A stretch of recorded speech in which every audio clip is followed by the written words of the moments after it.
So he goes through the trap, it pulls tight around his head, and he's done.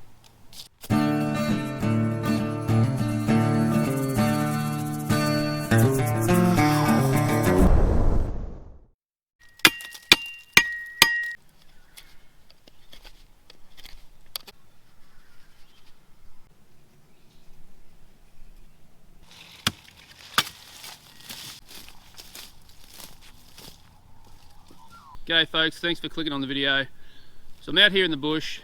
I'm sitting on a game trail. I'm actually sitting on two game trails. I don't know if you can pick them up. There's one runs up, back up around there on this side of that tree, and another one running straight back up this hill, runs up there somewhere. And they're both converging right where I'm sitting, and they continue on around the corner and down through the bush.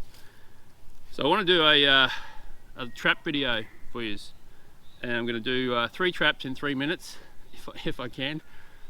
All in the one location, but just showing different setups depending on what you've got available to you.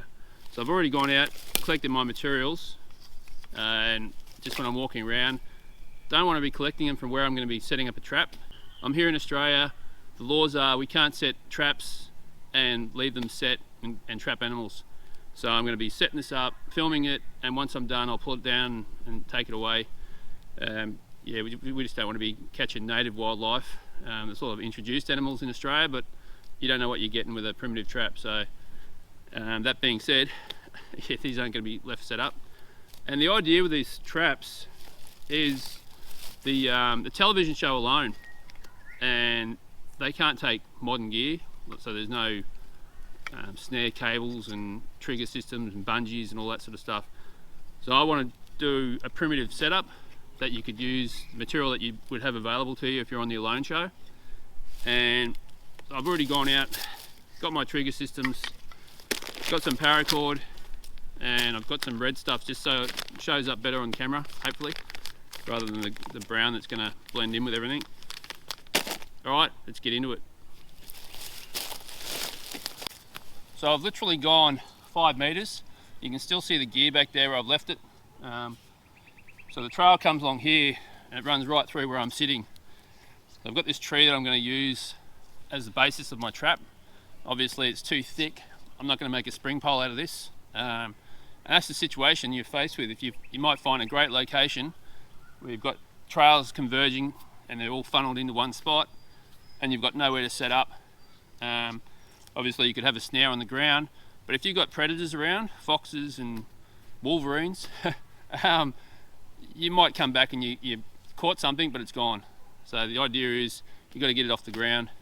And right, I'm going to grab my gear, get into it. So start the clock, 3 minutes, let's go.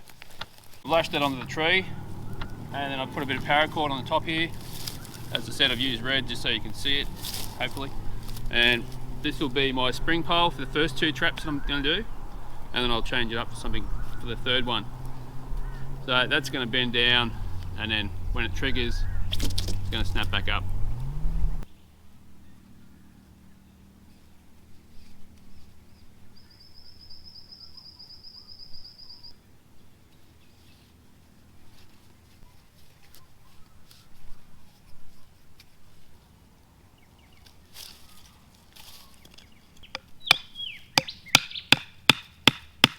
Right, so this is the set for the first trap.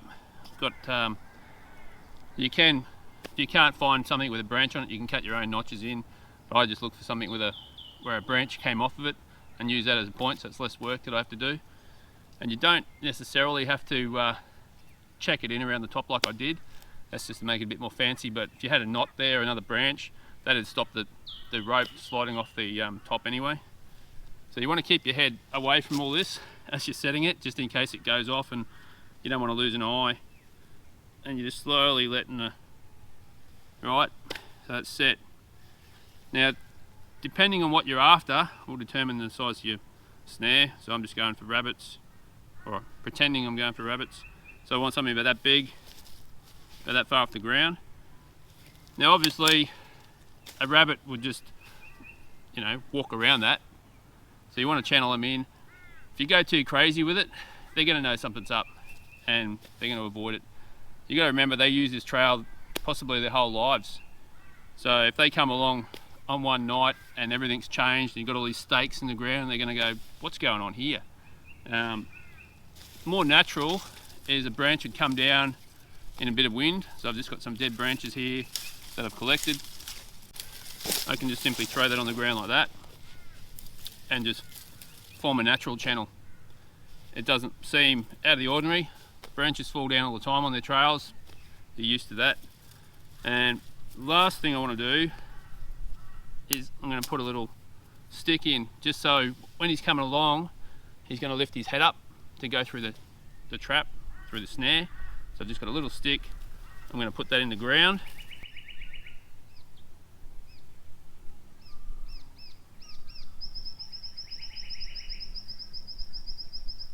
So he goes through the trap, it pulls tight around his head, and he's done. Now you can put that spring pole that I'm using as high off the ground as you want, or if you've got a tree that's handy that you can use, you can use that. All right, that's trap one.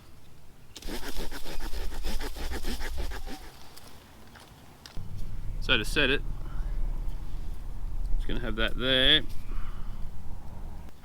So you want to be real careful with this and keep your head out of the way of it, because it's a lot more sensitive than the last one. So any slight movement and that's going to go off, just because the stick's so wobbly.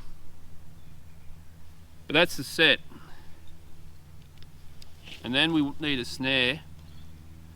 And the idea with this one is, if you imagine this bit of plastic is your bait. So if you had some guts or something like that, you'd put that underneath that stick, and then you'd have a snare over the top of it. And as the animal's trying to get that out, the bait out from underneath it, it triggers the trap, and that snare pulls up over its head, pokes it up in the tree, or at least gets its feet off the ground, chokes it out. So I'll put a snare on this now, I'll set it up, and I'll show you how it works.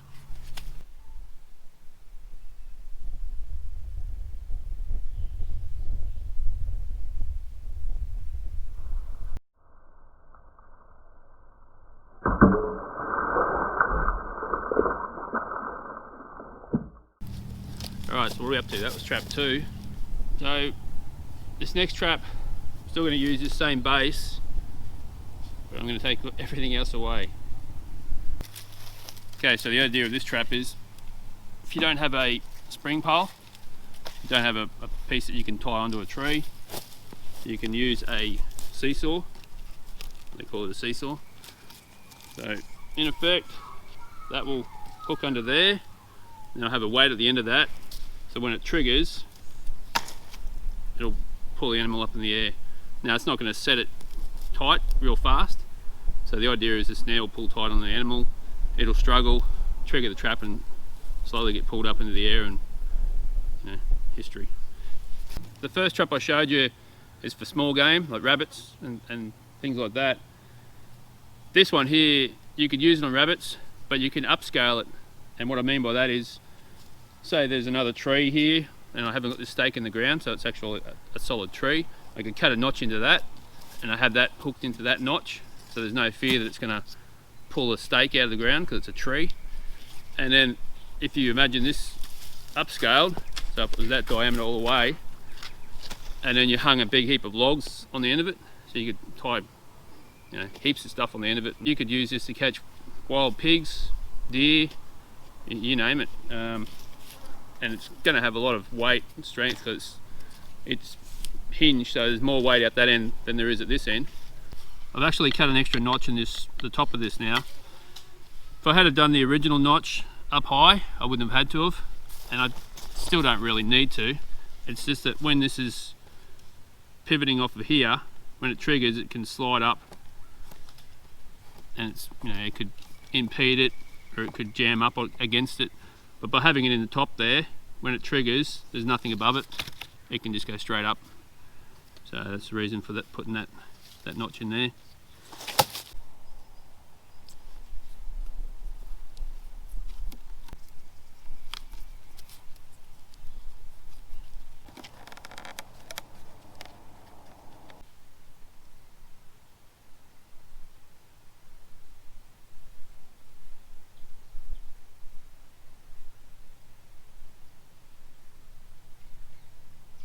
So the rabbit goes through the hole, you pull tight.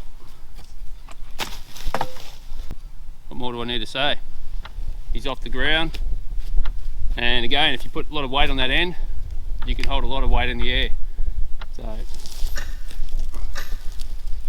you imagine that being a rabbit, that's well and truly going up. But if I put some more weight on that, you can have a pig in the air, anything else. Alright guys, well, I think we've reached our 3 minutes. If you've liked the video, hit that thumbs up button to show your support for it. And if you think it's worthy, share it on social media, that'd be great, just to get the word out there about my channel. And if you're new to the channel, check out my other videos. I've got a lot going on. I've got permanent shelters, they're pretty decent, tree houses, catch and cook videos, you name it. I'm always trying to keep it interesting. And if you haven't subscribed, hit the subscribe button so you can find the channel again, and you can see those videos I was just talking about and future videos. But not much more to say. That's pretty much my sales pitch. If I haven't got you on that, then yeah, I guess you've clicked off already. But yeah, until next time guys, thanks for watching, do appreciate it, and stay safe. See if this works. Hey, see you guys.